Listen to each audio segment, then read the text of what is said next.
5 days' rest at Melinda was of the greatest benefit to the Portuguese. At its expiration they again set sail. Soon after passing Mombas, they were obliged to burn the San Rafael, the crews being too much reduced to be able to work 3 ships. They discovered the island of Zanzibar, anchored in the Bay of Sambraz, and on the 20th February, a favorable wind enabled them to double the Cape of Good Hope, when they again found themselves upon the Atlantic Ocean. The breeze remaining favorable helped forward the return of the mariners, and at the end of 27 days, they had arrived in the neighborhood of the island of Santiago. On the 25th of April, Nicholas Seelho, captain of the Berrio, eager to be the first to carry to Emmanuel the news of the discovery of the Indies, separated himself from his chief, and without touching, as had been arranged, at the Cape de Verde Islands, made sail direct for Portugal, arriving there on the 10th of July. During this time, the unfortunate Gama was plunged in the most profound sorrow, for his brother, Paul de Gama, who had shared his fatigues and sufferings, and who was to be a partaker of his glory, seemed to be slowly dying. At Santiago, Vasco da Gama, now returned to well-known and much-frequented seas, gave up the command of his ships to João de Sá and chartered a fast-sailing caravel to hasten as much as possible his beloved invalid's return to his native country. But all hope was vain, and the caravel only arrived at Terceira in time to inter there the body of the brave and sympathizing Paul de Gama. Upon his arrival in Portugal, which must have taken place during the early part of September, the admiral was received with stately festivals. Of the 160 Portuguese whom he had taken with him, 55 only returned with him. The loss was great certainly, but what was it compared with the great advantages to be hoped for? The public realized this and gave the most enthusiastic reception to Gama. The king, Emmanuel Roman II, added to his own titles that of Lord of the Conquests and of the navigation of Ethiopia, Arabia, Persia, and the Indies, but he allowed 2 years to pass before rewarding Gama. He then bestowed upon him the title of Admiral of the Indies and authorized him to use the prefix of Dom before his name, a privilege then rarely granted. Also, doubtless to make Vasco da Gama forget the tardiness with which his services had been rewarded, the king gave crowns, a considerable sum for that period, and also conceded to him certain privileges in connection with the commerce of the Indies, which were likely speedily to make his fortune. Chapter 2. The Conquest of India and of the Spice Countries. Álvares Cabral discovery of Brazil, the coast of Africa, arrival at Calicut, Cochin, Cananor, João de Nova Gama's second expedition, the King of Cochin, the early life of Albuquerque, the taking of Goa, the siege and capture of Malacca, second expedition against Ormuz, Ceylon, the Moluccas, death of Albuquerque, fate of the Portuguese Empire of the Indies. On the 9th of March, 1500, a fleet of 13 vessels left Racelo, under the command of Pedro Álvares Cabral. On board, as a volunteer, was Luís de Camões, who in his poem The Lusíada was to render illustrious the valor and adventurous spirit of his countrymen. But little is known of Cabral, and nothing of the reason which had gained him the command of this important expedition. Cabral belonged to one of the most illustrious families in Portugal, and his father, Fernando Cabral, Lord of Zurara de Beira, was alcalde-mor of Belmont. Pedro Álvares Cabral had married Isabel de Castro, first lady-in-waiting to the Infanta Dona Maria, daughter of John Roman III. If it be asked whether Cabral had made himself famous by some important maritime discovery, we answer there is no reason to think so, for in that case the historians would have recorded it. But it is difficult to believe that he owed to court favor alone the command of an expedition in which such men as Bartholomew Dias, Nicholas Seelho, the companion of Gama, and Sancho de Thavar sailed under his orders. Why had not this mission been confided to Gama, who had been at home for 6 months, and whose knowledge of the countries to be visited and of the manners of their inhabitants seemed to point him out as the fittest man for the service? Had he not yet recovered from the fatigues of his first voyage? Or had his grief for the loss of a brother who had died almost within sight of the coasts of Portugal so deeply affected him that he desired to remain in retirement? May it not rather have been that King Emmanuel was jealous of the fame of Gama and did not wish to give him the opportunity of increasing his renown? These are problems which perhaps history may be forever unable to solve. It is easy to believe in the realization of those things which we ardently desire. Emmanuel imagined that the Zamorin of Calicut would not object to the establishment of Portuguese shops and factories in his country, and Cabral, the bearer of presents of such magnificence as to obliterate the memory of the shabbiness of those offered by Gama, received orders to obtain from the Zamorin an interdict, forbidding any more to carry on trade in his capital. The new Capitam Mor was in the first place to visit Melinda, to offer rich presents to its king, and to restore to him the Moor who had come to Portugal with Gama. 16 friars were sent out on board the fleet, charged to carry the knowledge of the gospel to the distant countries of Asia. The fleet had sailed for 13 days and had passed the Cape de Verde Islands, when it was discovered that one of the ships, under the command of Vasco da Gama, was no longer in company. The rest of the ships lay to for some time to await her, but in vain, and the 12 vessels then continued their navigation upon the open sea, and not, as had been the manner hitherto, steering simply from cape to cape along the shores of Africa. Cabral hoped by this means to avoid the calms in the Gulf of Guinea, which had proved so great a cause of delay to the preceding expeditions.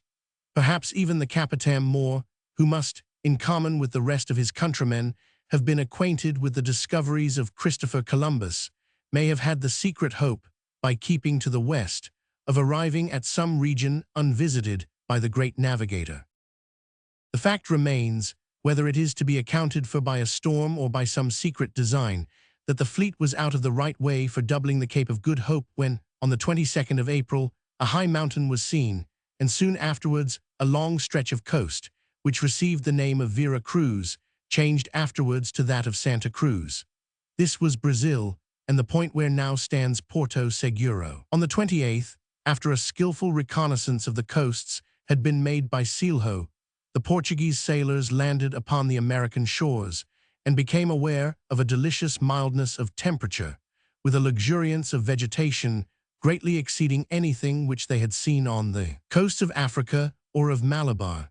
The natives formed themselves in groups around the sailors without showing the least sign of fear. They were almost naked and bore upon the wrist a tame paraquet, after the fashion in which the gentlemen of Europe carry their hawks or their gerfalcons. On Easter Sunday, the 26th of April, a solemn mass was celebrated on the shore in sight of the Indians, whose silence and attitude of respect excited the admiration of the Portuguese. On the 1st of May, a large cross and a padrão were erected on the shore, and Cabral formally took possession of the country in the name of the King of Portugal. His first care after this formality was accomplished was to dispatch Gaspar de Lemos to Lisbon, to announce the discovery of this rich and fertile country. Lemos took with him the narrative of the expedition written by Pedro Vaz de Caminha and an important astronomical document, the work of Master Joe, in which was doubtless stated the exact situation of the new conquest.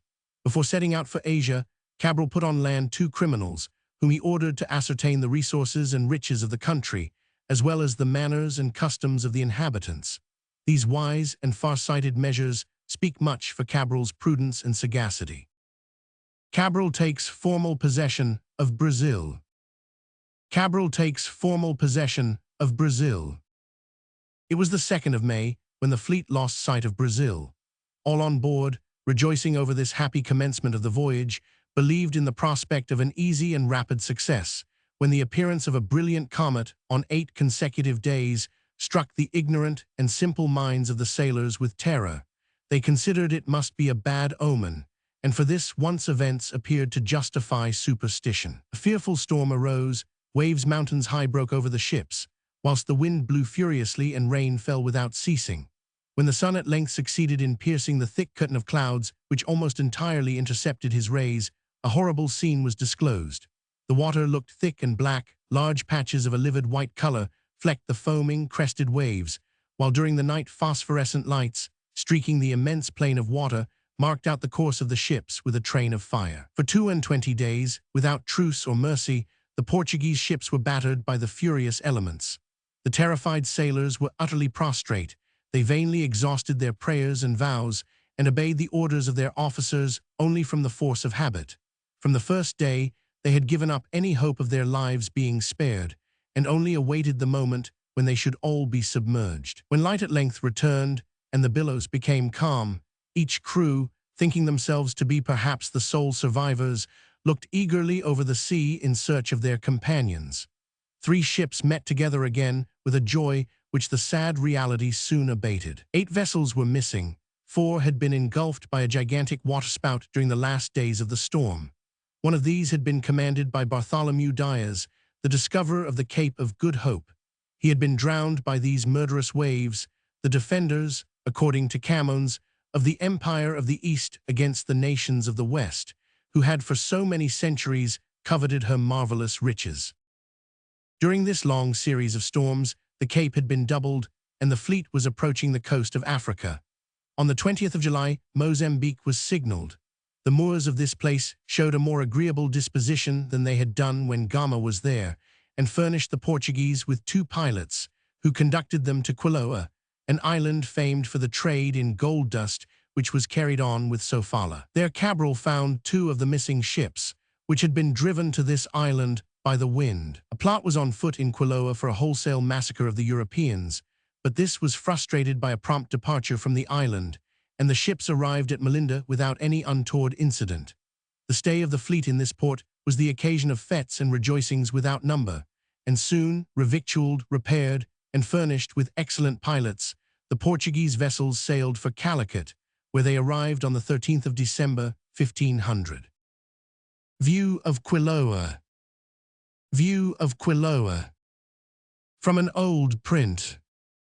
This time, thanks to the power of their arms, as well as to the richness of the presents offered to the Zamorin, the reception was different, and the versatile prince agreed to all the demands of Cabral, namely, a monopoly of the trade in aromatics and spicery, and the right of seizure upon all vessels which should infringe this privilege. For some time, the Moors dissembled their resentment, but when they had succeeded in thoroughly exasperating the population against the foreigners, they rushed at a given signal into the factory, which was under the direction of Ayres Correa, and massacred 50 of the Portuguese whom they surprised in it. Vengeance for this outrage was not slow. 10 boats moored in the port were taken, pillaged, and burnt before the eyes of the Hindus, who were powerless to render opposition. Afterwards, the town was bombarded and was half buried under its ruins. When this affair was concluded, Cabral, continuing the exploration of the Malabar coast, arrived at Cochin, where the Raja, a vassal of the Zamorin, hastened to conclude an alliance with the Portuguese, eagerly seizing this opportunity to declare himself independent. Although by this time his fleet was richly laden, Cabral made a visit to Cananore, where he entered into a treaty with the Raja of the country. Then, being impatient to return home, he set sail for Europe. While coasting along that shore of Africa, which is washed by the Indian Ocean, he discovered Sofala, a place which had escaped the observation of Gama. On the 13th of July, 1501, Cabral arrived at Lisbon, where he had the joy of finding the 2 remaining ships which he had imagined to be lost. It is pleasant to believe that he received the welcome merited by the important results obtained in this memorable expedition. Although contemporary historians are silent upon the incidents of his life after his return, recent research has been rewarded by the discovery of his tomb at Santarém, and M. Ferdinand Denis has happily proved that, like Vasco da Gama, he received the title of Dom as a reward for his glorious deeds. Whilst he was returning to Europe, Alvarez Cabral might have encountered a fleet of 4 caravels under the command of João de Nova, which King Emmanuel had dispatched to give fresh vigor to the commercial relations which Cabral had been charged to establish in the Indies. This new expedition doubled the Cape of Good Hope without misadventure, discovered between Mozambique and Quiloa an unknown island, which was named after the commander of the fleet, and arrived at Melinda, where de Nova was informed of the events which had taken place at Calicut. He felt that he had not forces at his disposal sufficient to justify him in going to punish the Zamorin, and not wishing to endanger the prestige of Portuguese arms by the risk of a reverse, he steered for Cochin and Cananore, of which the kings, although tributaries of the Zamorin, had entered into alliance with Alvarez Cabral. De Nova had already taken on board 100 weights of pepper, 50 of ginger, and of cinnamon, when he received warning that a considerable fleet, coming apparently from Calicut, was advancing with hostile intentions.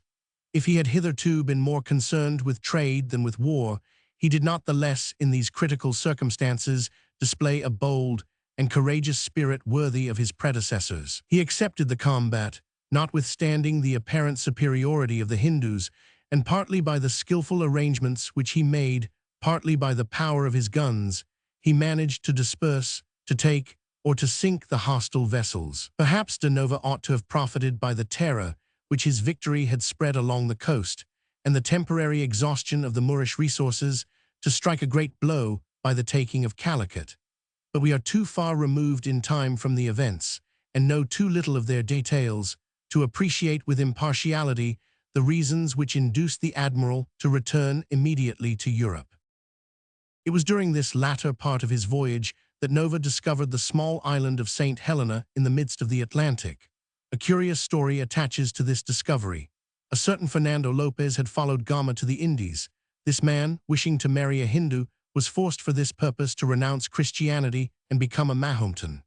Upon Nova's visit, having had enough either of his wife or of her religion, he begged to be taken back to his country and return to his old creed. Upon arriving at St. Helena, Lopez, in obedience to a sudden idea, which he regarded as an inspiration from on high, requested to be landed there in order, as he said, to expiate his detestable apostasy and to atone for it by his devotion to humanity. His will appeared so fixed that de Nova was forced to consent, and he left him there, having given him at his request various seeds of fruits and vegetables.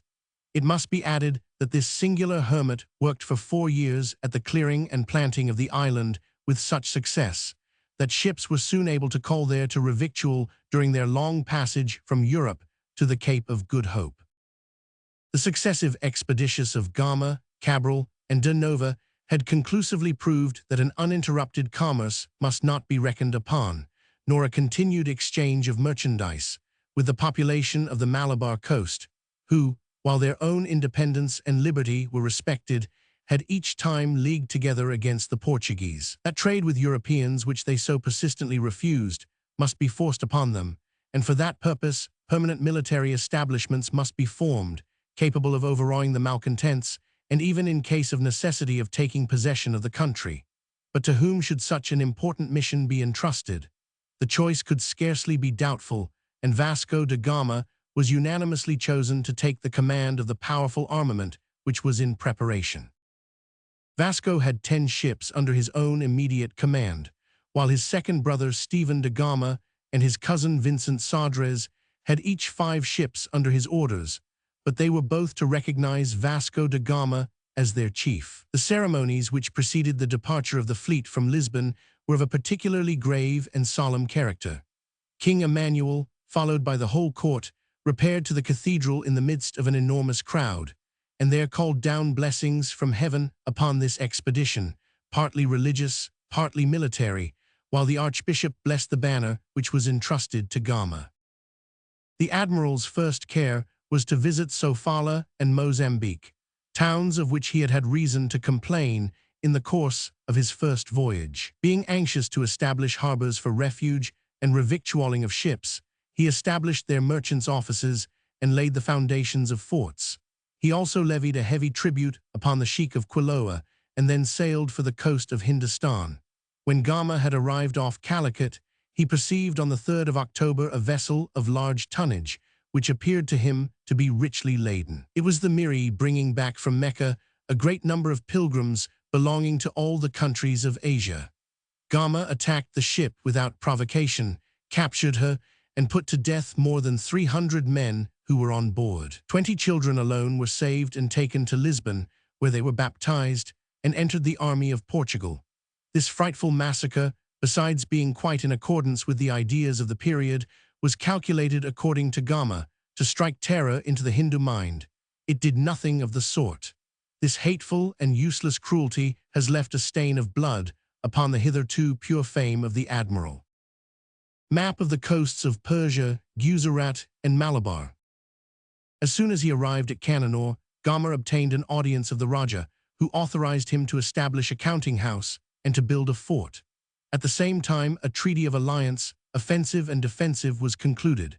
After setting the laborers to work and installing his agent, the admiral set sail for Calicut, where he intended to summon the Zamorin to a reckoning for his disloyalty, as well as for the murder of the Portuguese who had been surprised in the factory. Although the Rajah of Calicut had been informed of the arrival in the Indies of his formidable enemies, he had taken no military precautions, and thus, when Gama presented himself before the town, he was able to seize some vessels anchored in the port and to make 100 prisoners without encountering any resistance. Afterwards, he granted the Zamorin a respite of 4 days in which to make atonement to the Portuguese for the murder of Correa and to refund the value of the merchandise which had been stolen on that occasion. The time specified had scarcely elapsed when the bodies of 50 of the prisoners were strung up at the yardarms of the vessels, where they remained exposed to the view of the town during the whole day. In the evening, the feet and hands of these expiatory victims were cut off and taken on shore, with a letter from the admiral declaring that his vengeance would not be limited to this execution. Accordingly, under cover of the night, the broadsides of the vessels were brought to bear upon the town, which was bombarded for the space of 3 days. It will never be known what was the exact number of the slain, but it must have been considerable. Without reckoning those killed by the fire of the cannon and the muskets, a great number of Hindus were buried beneath the ruins of the buildings, or perished in the conflagration, which destroyed a portion of the town of Calicut. The Rajah had been one of the first to take flight, and fortunate was it for him that he had done so, for his palace was amongst the buildings which were demolished.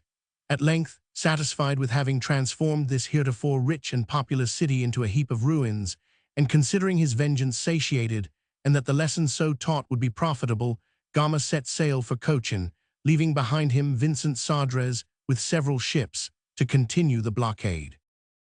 Triumpara, the sovereign of Cochin, informed the admiral that he had been eagerly solicited by the Zamorin to take advantage of the confidence reposed in him by the Portuguese, to surprise and seize them, in consequence of which intelligence, and to reward the integrity of the king, whose loyalty had exposed him to the enmity of the Rajah of Calicut. Gama, when starting for Lisbon with a valuable cargo, left with Triumpara ships sufficient to enable him to await in safety the arrival of another squadron. During Gama's return voyage, the only noteworthy incident that occurred was the defeat of another Malabar fleet. The admiral arrived in Europe on the 20th of December, 1503.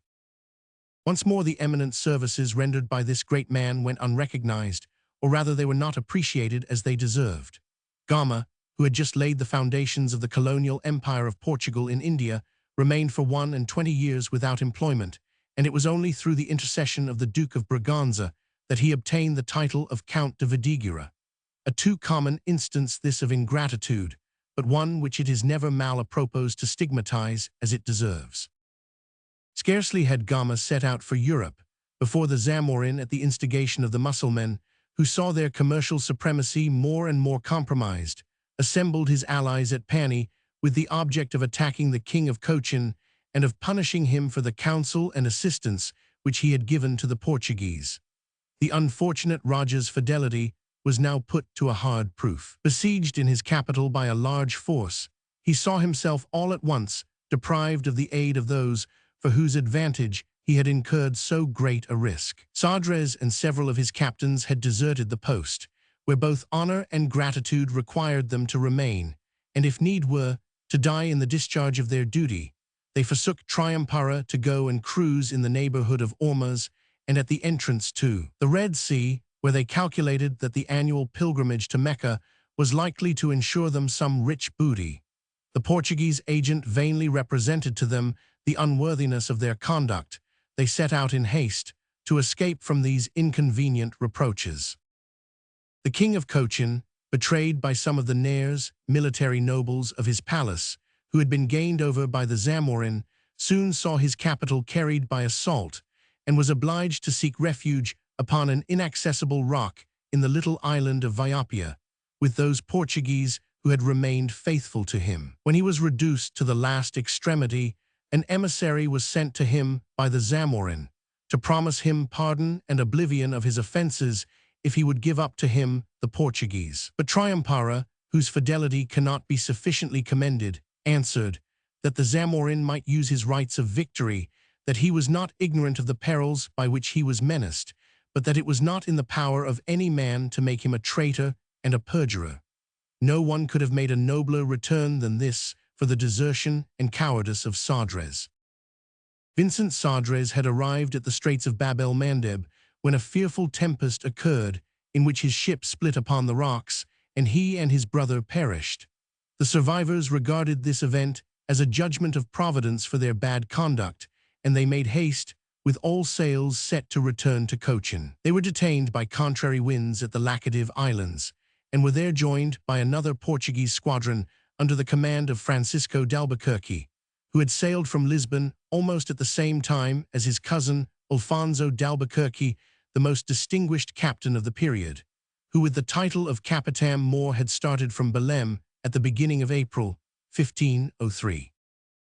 The arrival of Francisco d'Albuquerque placed the Portuguese affairs, which had been so gravely compromised by the criminal conduct of Sadres, upon a better footing, and at the same time effected the rescue of Triumpara, their sole and faithful ally.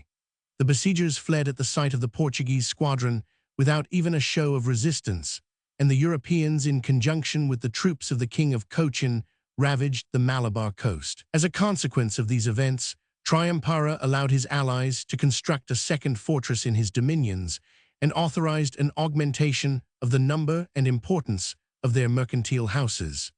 This was the moment that witnessed the arrival of Alfonso d'Albuquerque, the man destined to be the real creator of the Portuguese Empire in the Indies. Diaz, Cabral, and Gama had prepared the way, but Albuquerque was the leader of large views who was needed to determine which were the principal towns that must be seized in order to place the Portuguese dominion upon a solid and lasting basis. Thus, every particular of the history of this man who showed so great a genius for colonization is of the deepest interest, and it is well worthwhile to record some particulars of his family, his education, and his early exploits. Alfonso d'Albuquerque, or d'Albuquerque, was born in 1453 at Alhandra, 18 miles from Lisbon. Through his father Gonzalo d'Albuquerque, the Lord of Villaverde, he was descended, but illegitimately, from King Diniz, and through his mother from the Menezes, the great explorers. Brought up at the court of Alfonso V, he there received as liberal and thorough an education as was possible at the period. He made an especial study of the great writers of antiquity, whose influence may be traced in the majesty and accuracy of his own style, and of mathematics, of which he knew as much as could be learnt at that time. After staying for some years at Arzilla, an African town which was under the dominion of Alfonso V, he returned to Portugal and was appointed Master of the Horse to John Roman II, a prince whose chief anxiety was to extend the name and power of Portugal beyond the seas. It is evident that it was to the constant attendance upon the king imposed upon him by the duties of his office that Albuquerque owed the inclination of his mind towards geographical studies, and his anxious desire to find the means of giving to his country the Empire of the Indies. He had already taken part in an expedition sent to the succor of the King of Naples against an incursion of the Turks, and in 1489 had been charged with the commission of revictualling and defending the fortress of Graciosa upon the coast of Larake. We must now return from this digression and take up the history of Albuquerque, from the time of his arrival in India in 1503. It took him but a few days to become thoroughly aware of the position of affairs. He perceived that the commerce of Portugal must depend upon conquest for its power of development. But his first enterprise was proportioned to the feebleness of his resources. He laid siege to Raphaelim, which he wished to make a military station for his countrymen, and then with 2 ships he undertook a reconnaissance of the coast of Hindustan. Being attacked quite unexpectedly, both by land and sea, he was on the point of yielding when the fortunate arrival of his cousin Francisco turned the combat and put the Zamorin's troops to flight. The importance of this victory was considerable. The conquerors remained masters of an immense booty and quantities of precious stones, which had the result of stimulating the Portuguese spirit of covetousness. At the same time, it confirmed Albuquerque in his designs, for the execution of which the consent of the king was needful, and also more considerable resources. He therefore set out on his return to Lisbon, where he arrived in July 1504. This same year, King Emmanuel, wishing to organize a regular government in the Indies, had made Tristan da Cunha his viceroy, but da Cunha, having become temporarily blind, was obliged to resign his power before he had exercised it. The king's choice next fell upon Francisco d'Almeida, who set out with his son in 1505. It will be soon seen what were the means which he considered should be employed to assure the triumph of his countrymen. On the 6th of March, 1506, 16 vessels left Lisbon under the command of Tristan da Cunha, who had by that time regained his health. With him went Alfonso Albuquerque, carrying with him, but unknown to himself, his patent of Viceroy of India. He was ordered not to open the sealed packet until 3 years should have expired, when Almeida would have completed the term of his mission. This numerous fleet, after having stopped at the Cape de Verde Islands and discovered Cape St. Augustine in Brazil, steered directly for the unexplored parts of the South Atlantic, and went so far south that the old chroniclers assert that several sailors, being too lightly clad, died from cold, while the others were scarcely able to work the ships. In 37 degrees 8 south latitude and degrees 21 west longitude, da Cunha discovered 3 small uninhabited islands, of which the largest still bears his name. A storm prevented a landing there, and so completely dispersed the fleet that the admiral could not get his vessels together again before he arrived at Mozambique. In sailing along this African coast, he explored the island of Madagascar or San Lorenzo, which had just been discovered by Soares, who was in command of 8 vessels which Almeida was sending back to Europe. It was not thought advisable to make a settlement upon the island. After having wintered at Mozambique, da Cunha landed 3 ambassadors at Melinda, who were to reach Abyssinia by traveling overland. Then he anchored at Brava, which Coutinho, one of his lieutenants, had been unable to subjugate. The Portuguese now laid siege to this town, which resisted bravely but which yielded in the end, thanks to the courage of the enemy and the perfection of their arms. The population was massacred without mercy, and the town pillaged and burnt.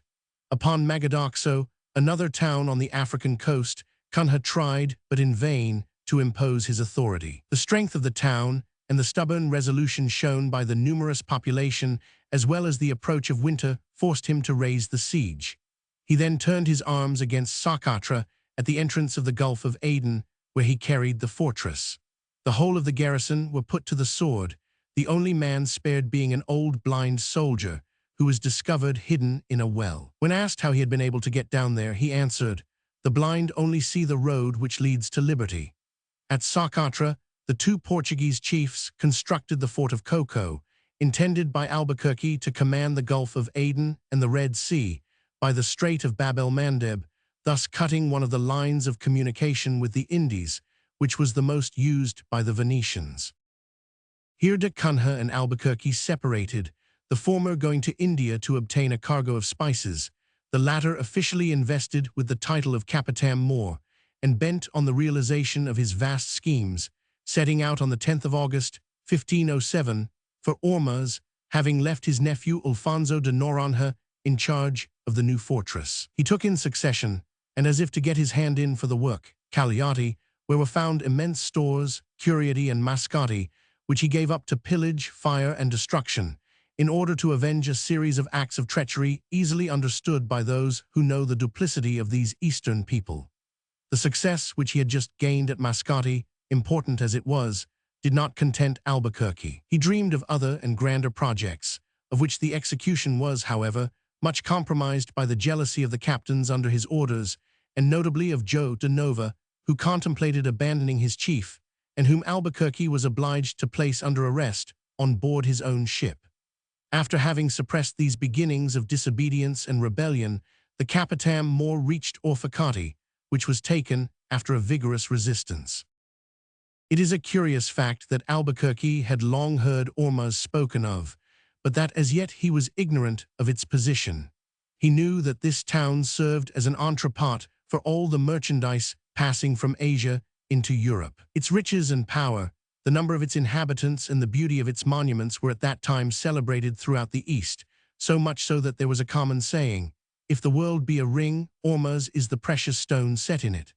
Albuquerque had resolved to take this town, not only because in itself it was a prize worth having, but also because it commanded the whole of the Persian Gulf, which was the second of the great commercial roads between the east and west. Without saying anything to the captains of his fleet, who, without doubt, would have rebelled at the idea of attacking so strong a town, and the capital of a powerful empire, Albuquerque gave orders to double Cape Mussendom, and the fleet soon entered the Strait of Ormuz, the door of the Persian Gulf, from whence was seen rising in all its magnificence a busy town built upon a rocky island, provided with formidable artillery, and protected by an army amounting to not less than from 15 to 20,000 men, while its harbor enclosed a fleet more numerous than could have been suspected at first sight.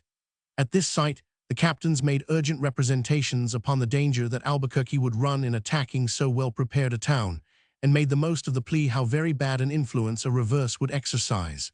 To this discourse Albuquerque answered that indeed it was a very great affair, but that it was too late to draw back, and that he had greater need of determination than of good advice. Albuquerque before Ormuz. Albuquerque before Ormuz. Scarcely was the anchor dropped before Albuquerque declared his ultimatum. Although the forces under his orders were very disproportionate in numbers, the Capitam more imperiously demanded that Ormuz should recognize the suzerainty of the King of Portugal and submit to his envoy, if it did not wish to share the same fate as Mascati. The king, Sayf ed-Din, who was then reigning over Ormuz, was still a child, and his prime minister, Khajiata, a skillful and cunning diplomatist, governed in the king's name. Without denying in principle the pretensions of Albuquerque, the prime minister wished to gain time, to allow contingents to arrive for the help of the capital. But the admiral, who guessed his object, did not hesitate, after waiting 3 days, to attack the formidable fleet at anchor under the guns of Ormuz with his 5 vessels and the Fleur de la Mar, the finest and largest ship of that time. The combat was bloody and long undecided, but when they saw fortune was against them, the Moors, abandoning their vessels, endeavored to swim on shore. The Portuguese upon this jumped into their boats, pursuing the Moors vigorously and causing horrible carnage. Albuquerque next directed his efforts against a large wooden jetty defended by numerous guns and by archers, whose well-aimed arrows wounded a number of the Portuguese and the general himself, who, however, was not hindered thereby from landing and proceeding to burn the suburbs of the town. Convinced that resistance would soon be impossible, and that their capital was in danger of being destroyed, the Moors hoisted a flag of truce and signed a treaty by which Sayf ed-Din declared himself the vassal of King Emmanuel, promised to pay him an annual tribute of 15,000 seraphins or zarafins, and gave to the conquerors a site for a fortress, which, in spite of the repugnance and reproaches of the Portuguese captains, was soon put into a condition of resistance. Unfortunately, some deserters quickly brought these unworthy dissensions to the knowledge of Khajiata, who profited by them to avoid, under various pretexts, fulfilling the execution of the articles of the new treaty. Some days afterwards, Joe de Nova and 2 other captains, jealous of the successes of Albuquerque and trampling in the dust every sentiment of honor, discipline, and patriotism, left him to go to the Indies, while Albuquerque was obliged by this cowardly desertion to withdraw without being able even to guard the fortress which he had been at so much pains to construct. He went to Socotra, where the garrison was in need of help, and then returned to cruise before Ormuz, but thinking himself too weak to undertake anything, he retired for a time to Goa, arriving there at the end of the year 1508. What had been occurring on the Malabar coast during this long and adventurous campaign? The answer may be summed up in a few lines. It will be remembered that Almeida had set out from Belem in 1505 with a fleet of 22 sail, carrying soldiers to the number of 1,500 men. First he seized Quiloa and then Mombas, of which the cavaliers, as the inhabitants loved to repeat, did not yield as easily as the chicken hearts of Quiloa. Out of the enormous booty, which by the fall of this town fell into the hands of the Portuguese, Almeida only took 1 arrow as his share of the spoil, thus giving a rare example of disinterestedness.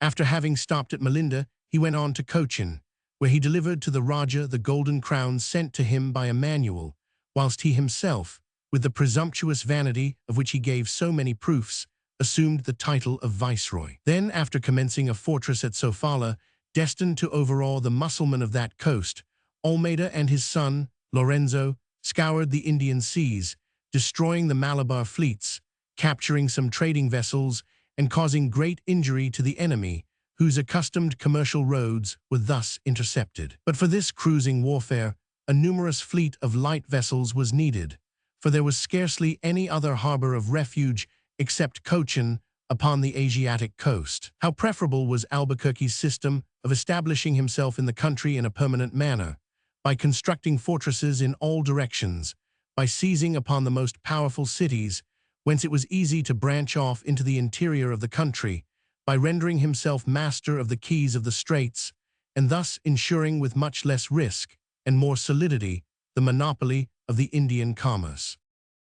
Meantime, the victories of Almeida and the conquests of Albuquerque had much disquieted the Sultan of Egypt. The abandonment of the Alexandrian route caused a great diminution in the amount of imposts and dues of customs, anchorage, and transit, which were laid upon the merchandise of Asia as it passed through his states. Therefore, with the help of the Venetians, who furnished him with the wood for shipbuilding as well as with skillful sailors, he fitted out a squadron of 12 large ships, which came as far as Cochin, seeking the fleet of Lorenzo d'Almeida and defeating it in a bloody combat in which Lorenzo was killed. If the sorrow of the viceroy were great at this sad news, at least he did not let it appear outwardly, but set to work to make all preparations for taking prompt vengeance upon the Raumis, an appellation which shows the lasting terror attaching to the name of the Romans, and commonly used at this time upon the Malabar coast, for all Mussulman soldiers coming from Byzantium. With 19 sail, Almeida appeared before the fort where his son had been killed,